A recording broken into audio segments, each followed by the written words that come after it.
All right, y'all, so here's the deal. This video is gonna be about putting some of these amber lights. I'll have the description, the link in the description for you guys to do, but it's gonna have a lot of information in it. It's a lot of trial and error, and I hope this helps you all out because, man, it was an arduous task, but I felt like I conquered it. It was a really good learning experience too, to get to know your car a little bit better. But if you're interested in putting auxiliary lights on your car, especially these amber ones, to look like maybe the Ford Raptors out there, or some of the wide body like Super Duty trucks, this is a good step-by-step tutorial. Like I said, I'll put in the link in the description below, the ones that I used. There's many other brands out there, but hopefully you can learn from my mistakes. That's the whole reason I do these videos, is to feel these things out to make it easier for you. So like, subscribe, hit the notification bell, and let's get into the video. Some of the tools we'll be using today: needle nose, 10mm nut driver or socket, some tweezers, some clip pullers, some zip ties. This is a scribe pick, some side cutters. First thing y'all be doing is we need to loosen up this black cowl in front. So to loosen those up, we have 4 of these 10mm bolts here, here, and here. I've already gone ahead and taken one out, but we have some of these plastic retaining clips here, here, here, another here, here, and here. You'll take those out. That'll give you some room to peel this up. So I cut a small hole through the mesh, fed the wire through, and then I looped it back around, pushed the wire mesh over there. And this is coming up from the top of the cowl here through. So then I'll plug it in and tuck it in behind. So I have the mesh, and so what I did is I pushed the mesh to the side. This, again, would obviously be way easier if I had my bumper off, but I don't feel like taking it off again. So how I routed these is one line is going through under here. There's space, there's almost like a cavity that looks like it runs to.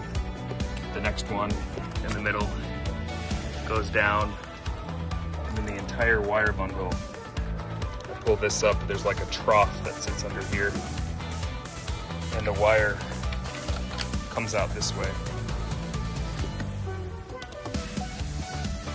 through it to connect to the fuse box. So with this one I had to finagle it down and around. So now the next thing I'll do is I'll cut a hole through the mesh here. I'll disconnect this. I'll feed this through the hole, wrap it up around here, connect it, and then feed it back through. So check it out. I cut a hole, put the wire through the hole, looped it back around the mesh and out the front here. And now all this can just get tucked back behind the mesh. And then I just need to pull the mesh forward.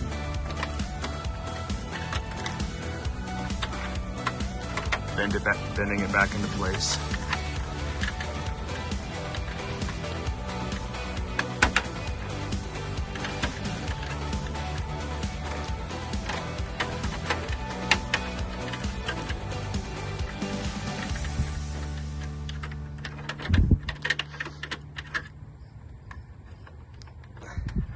Grab a couple zip ties, zip tie the light into place. Something to take note of, the middle one here is so much higher, so you want to make sure when you're putting these in, if you want it semi-straight across and not staggered, these need to be pretty close to the top on the edges. This one's obviously angling down because I don't have a zip tie. Before I put it a little lower, but this one, just due to the size of the lights in the middle, you're going to want to make sure you put the side ones a little higher. So, got the right connectors. I have a couple options. So I have a fuse tap here, and I've been doing some research. I'd like it the lights to turn on when you unlock your car and the daytime running lights come on.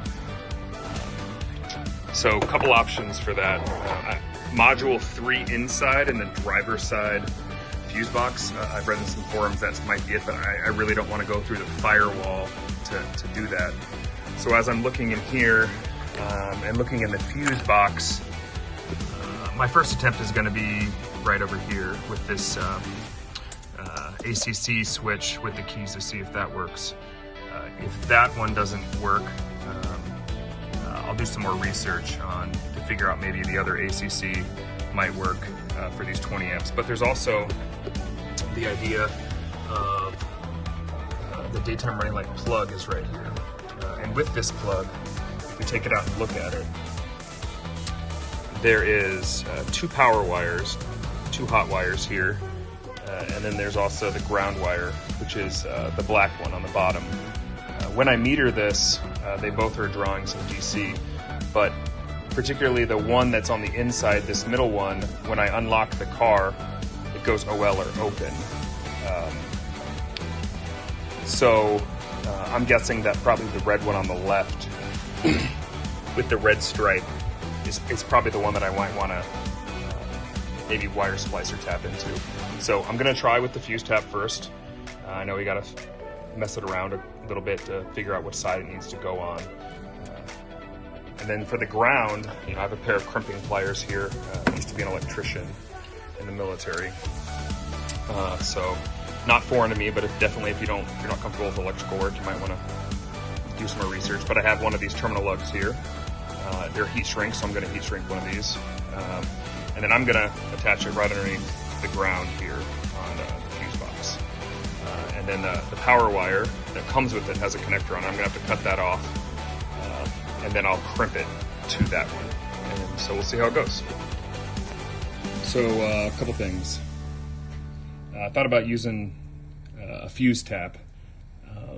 I don't think I'm going to do that. I kind of want the lights to turn on with the daytime running lights as well as my key fob. So what I'm actually doing is I have one of these types of wire taps. I'll link it in the description so you can go out and buy some.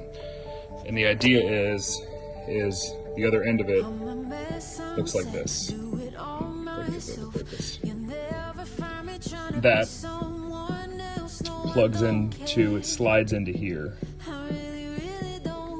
I found a good ground point. I did test these 2 grounds. I didn't get a good connection here.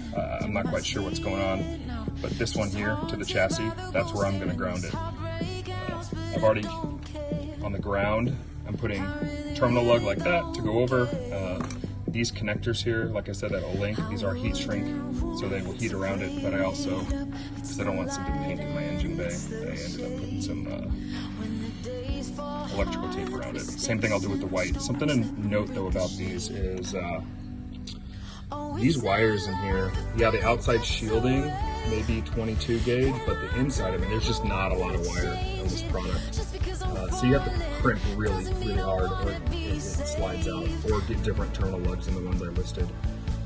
But the wire is very, very thin, but it'll work. And so I cut a huge length off of this. You know, the wires again are routed through here.